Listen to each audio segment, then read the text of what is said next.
Coming up on Michigan Replay, Purdue comes in for homecoming and leaves the big house with a loss. We'll have the highlights. We'll also meet the irrepressible number 2 in maize and blue, Sean Crable. And we'll look ahead as Michigan faces a night road game at dangerous Illinois. All that and more coming up next.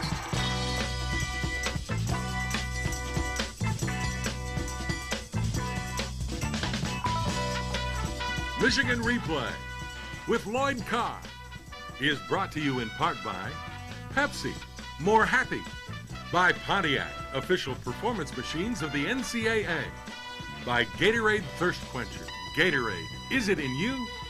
By the University of Michigan Health System, working together, that's the Michigan difference. By Big Boy Restaurants, Big Boy, it's a Michigan thing. And by TCF Bank, for all your banking needs, all you need is a little TCF.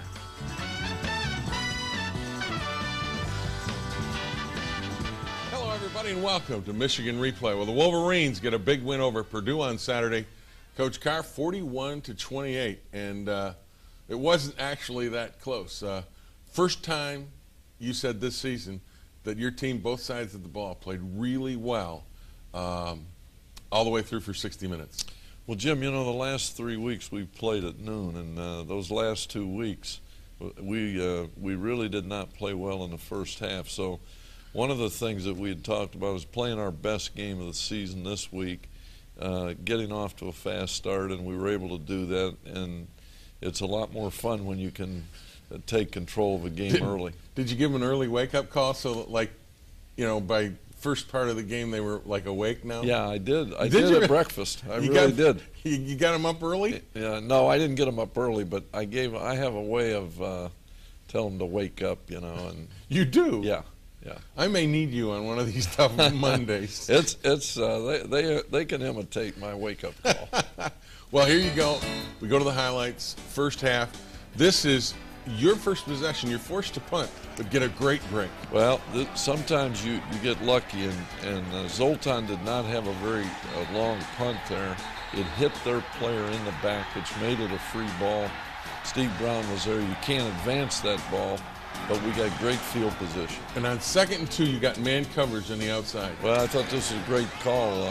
2nd and short, you're probably anticipating a run, and Mario got behind the defender, and Chad made a great throw. Good protection, well executed. 7-0 at this point, and then the defense comes up, gets pressure on Painter. He's a hard guy to sack. Well, he is. Right here, Brandon had him almost in his grasp. He got away. Sean Crable hustling, and Jamison, we got the sack. But here comes the only blemish, I think, on the day. Well, we get beat off the backside here, and the defender makes a great play, stripping the ball out of Chad's hands, and they get a break. And then they make good on it with a touchdown by their quarterback. Well, the Painter doesn't run the ball much, but they had a good, well-designed play there, and now back to even up. 7-7 at this point. Your next possession, you really start to make things happen. Well, Chris McLaurin, a guy that's really having a very quiet, good year, outstanding special teams player, makes a great catch there. And then Mike has one of his patented make-you-miss runs, and we got a first down. You can't stick it in the end zone, but you get a field goal from Casey Lapata here. Well, he hit the ball well, and he hit the ball well all day, so we are excited about the way Casey's kicking the football. 10-7 lead. And here's just a great effort from Tim Jamison. Well, he's pursuing from behind. Chris Graham slows the ball carrier up, and Donovan Warren always seems to be around the football somewhere, gets a big turnover for us. And you don't take long to make it work. Well, it's a first down call here. We hit Mario open down to the 10. We got a first down, and Mario had an excellent day. Then here's one of those great plays by Mike Hart. Well, it's a lot like that play at Northwestern a couple of weeks ago. He was apparently down, but his knee doesn't touch the ground. He comes out of it, and that's another wonderful run by Mike Hart. And it's a 17-7 lead at this point. Now in the second quarter, third down play. This was, I thought, key. They didn't get anything after their catches. Well, that's an excellent tackle by Jamar Adams, and tackling a strong runner there, not allowing him to get out of his grasp. Go to the end around on first down. Nice call here. Well, they all are nice when they work, Jim. Well, and that one works, so I agree with you. You're getting real frisky here lately, aren't you? Here's a great throw. You gonna let that one go? Yeah, I am. Great throw and catch. Greg Matthews is going to make the tough catches. He's done it all year. Here we get a penalty, and then on first and long, run the draw play, and Mike gets us down and makes up for the penalty. And then Mike goes in here from 9 yards out. Great blocking at the point of attack. The O-line did a nice job. Yes, they did. They controlled the line of scrimmage, I thought, enabled us to really protect the passer and run the football. Here's a key sequence right before the half. You call a timeout, and they are forced to throw an interception. Well, we've had some deflected passes that we were able to secure. Brandon Harrison makes a big play after the ball is deflected by our two guys in the secondary. So we had people around the ball, and here Mario just makes a great individual play. Chad got the ball up so that Mario was able to find it, and that really was a big play. And that was with just 45 seconds left, and that was one of those things where you talk about clock management and what you're doing late in halves with just under a minute left. Here it paid off for a touchdown. Well, it did, Jim, and sometimes, you know, you get the ball with not much time left in the half, deep in your own territory, and you can make something happen. And sometimes the pressure, we had good pressure on the quarterback there, and that was, I thought, really one of the big plays in the game. You bet it was. 31-7, Michigan leads at half. When we come back, we'll take a look at the second half highlights, but first we hear from Chris Graham talking about how the defense was good, but they're not there just yet. We had our little problems. I think we're working on it each week because we still throw it in there and try to work on it. So for right now, you know, it's good. Next week we have a big challenge. Hats off to Purdue. You know, a lot of guys from there I know they played well, but, you know, we just came out today and played hard. So came out with output.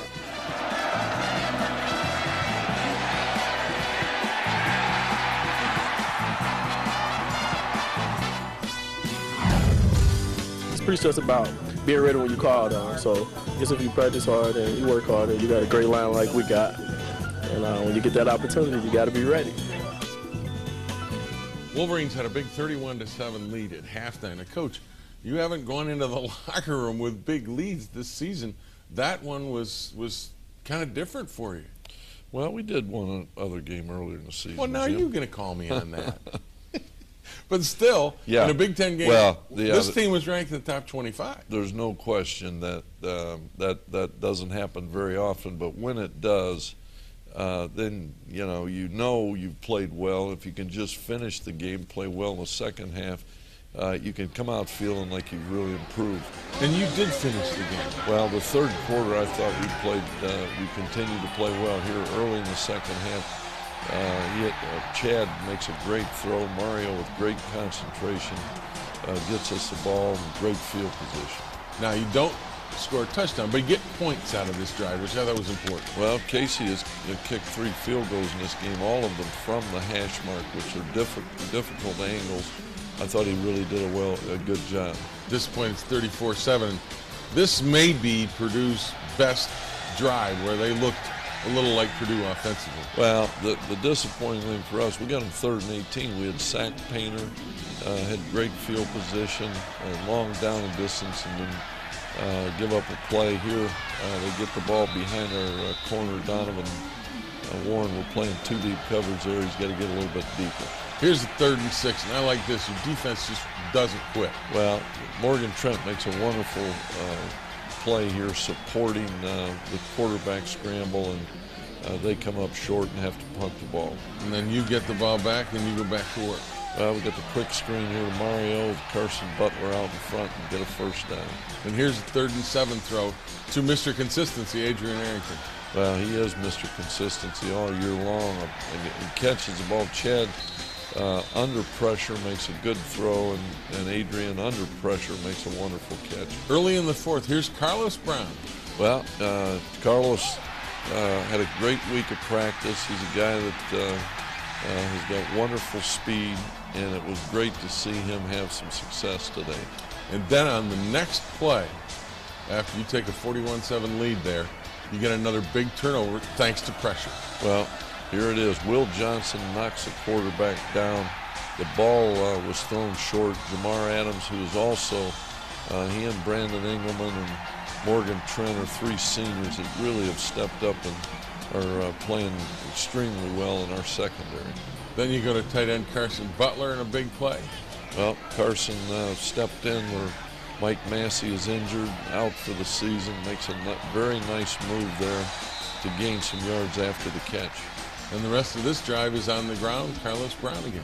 Well, a good run here. Jake Long just gets great leverage off the ball, opens up the hole, and Carlos almost gets it in, but on the next running play, with good second effort here, he does get the ball in. And that made it a 48-7 game. Purdue comes back with 2 scores late to make it a 48-21 final. Now the question everybody wants to know and talk about, and it's too early, but we got to ask. Mike Hart did get hurt late in the first half of that game. Right now, do you have any indication of where Mike is physically? Well, he's probably at home having dinner. I couldn't pass that up. That's a good one. You're getting pretty good at this. Well, we're not going to know until Tuesday or Wednesday and see if there's any swelling and how comfortable he is. But so I that's all I can tell you. He left walking on it after the game. But we'll just have to see. When you talk about this game and the fact that it was a big win over a ranked team, you talked afterwards about how it was your best performance both sides of the ball for the entire 60 minutes. Is that where this team is getting better week in, week out? Can you see it, and that's what's pleased you most? Jim, we went into this game probably healthier than we have been since very early in the season, and I think we really, in the first half, put our team together. We played extremely well on defense. I think offensively we really executed. We mixed the run and the pass, hit some big plays, ran the ball effectively. We did a good job in special teams. Our field goal kicking is coming along. So we have to come out of this game in relation to where we were. I think with improvement, and that's really at this stage of the game. As we go down the stretch here, if you can improve on a weekly basis, then you have a chance. All right, well, the Wolverines certainly improved against Purdue with the big 48-21 win. When we come back, we'll meet Sean Crable, one of the Wolverine captains. But first, we hear from Chad Henne, who tells us the offense was all about the game plan today. We understood what they're going to give us. We executed the plays to a T. I mean, we got the cutoff blocks on the backside for the running game. They're giving us one-on-one coverage, and we beat them in man coverage. Now, the Pontiac Performance Play of the Game. First down from there.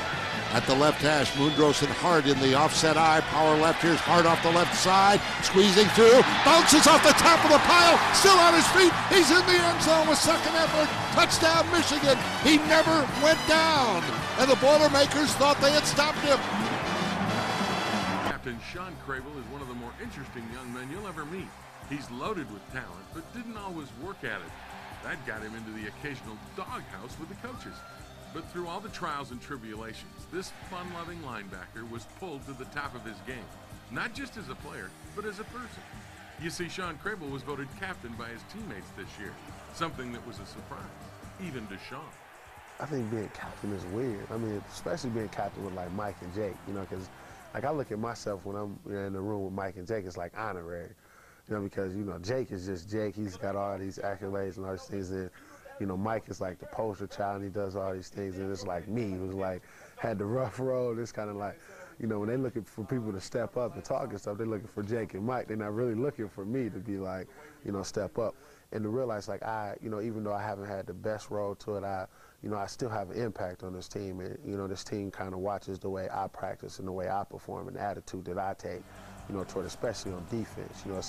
So I think the biggest issue is just kind of leading, like giving them something to look at every day. I think that's the hardest thing because I didn't have to do that before. He's an engaging guy, very pleasant and easy to talk with, and he'll tell you just about anything, even what he considers difficulties he's had that he's still working on. you know, the big issue would have never happened if you did the little things. I think for me, in football and life, because once again, I was told the same thing this year by Coach English and stuff, is that, you know, you get out there, you make plays, you do things that you're supposed to do, but it's the little stuff like running on and off the field, doing, you know, little things, coming in, watching extra film, you know, trying to help, you know, other people. It's the little things that, you know, make you a better person and just being there during the big issue. Crable has come a long way at Michigan as a player and a person. His outlook about the future of this team is simple, but it's probably something he wouldn't have talked about 3 years ago. Consistency is built every day. So we just got to find a way to do consistent, because it's hard. Like, you know, Coach E tells us all the time, it's hard to be good. It's hard. You know, it takes work, it takes effort, you know, and a lot of it is really consistent, like how bad do you want to do it. Sean Crable's quite a story, and Lloyd, it's such a joy to see this kid succeed from where he started, because he started on a rocky road. Well, yeah, he did, and it's a beautiful story if you know the whole thing. And but I think the things that he talks about there, you know, in terms of his relationship with Coach English, Ron is an extremely demanding guy, and yet Sean has really bought into that, and it has really enabled him to improve to where he is today. And today he's an outstanding football player. It is a great story indeed. Sean Crable, one of the Wolverines' captains. Don't go away. When we come back, we'll scout Illinois. But first we hear from Terrence Taylor, who says, bring on the Illini. Yeah, I heard that it was, you know, a rowdy place, fans get into it, you know. I'm ready to go on there and, you know, start the game up.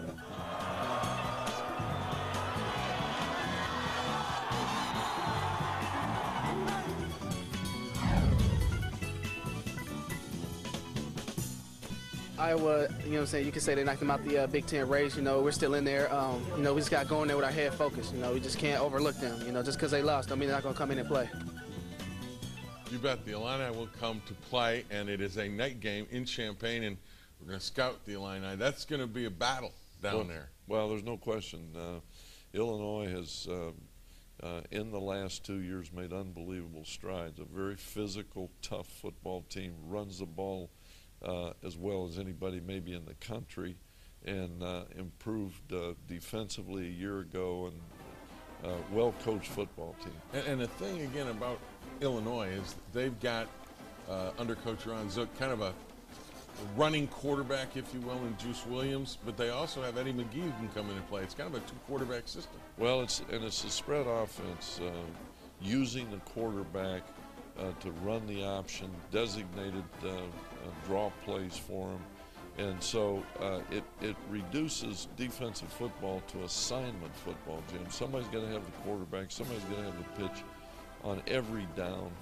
All the defenses have to be coordinated so that you can deal with the option of the quarterback run, and that's not easy. And this freshman, Ben, along with Mendenhall, give them two very big offensive weapons. On defense, Will Davis is the big defensive end, and you really like Lehman, their middle linebacker. Well, I like all those guys. Richard Mendenhall, I think one of the outstanding backs in the country, and having a great year. This kid, Ben, is a great receiver, great athlete as a freshman, and there's no question defensively they're a physical group. When you go into a game like this on the road and you know it's going to be one of those hostile environments. It's always hostile in Champaign. It's always hostile on the road in the Big Ten. How do you prepare the team for a night game on the road in a situation like this? One of the things we'll do, Jim, is we'll have dinner here Friday evening like we would on a home game, and then we'll fly in there, arrive in Champaign 7:30, 8 o'clock, which reduces the amount of time that you're down there. We'll probably try at some point Saturday to get over to the stadium because a lot of our guys have not been there since we haven't played them in the last 2 years. Just kind of a short walk around. Yeah. Is it tough during the day? I've always felt that I hate sitting around the hotel all day long because it's like you should be playing. Your body clock says, hey, it's 1 o'clock, I should be playing. Well, you know, I think two things. It is a long day, you know, and so you're trying to use that time in a way that allows your team to stay focused. But the other side of it is I think we play very few night games, and I think our players really enjoy playing at night. So I think this will probably be the only time this season we play at night. Yeah, and real quickly, the key in any road game like this, where there's a lot of, you want to get a good start and you don't want to turn the ball over. I mean, that's like, okay, that's easy to say. That's what you should do. Well, I think that comes down to really, if you look at winning and losing, the turnover battle is really in most cases what defines the game. So, but we're going to have to play our best game on defense because of the talent, the skills they have, and we got to find a way to score some points. All right, it'll be a dandy. Michigan versus Illinois, a night game next Saturday. We'll have all the results right here, same time, same place, on Michigan Replay. Michigan Replay has been brought to you in part by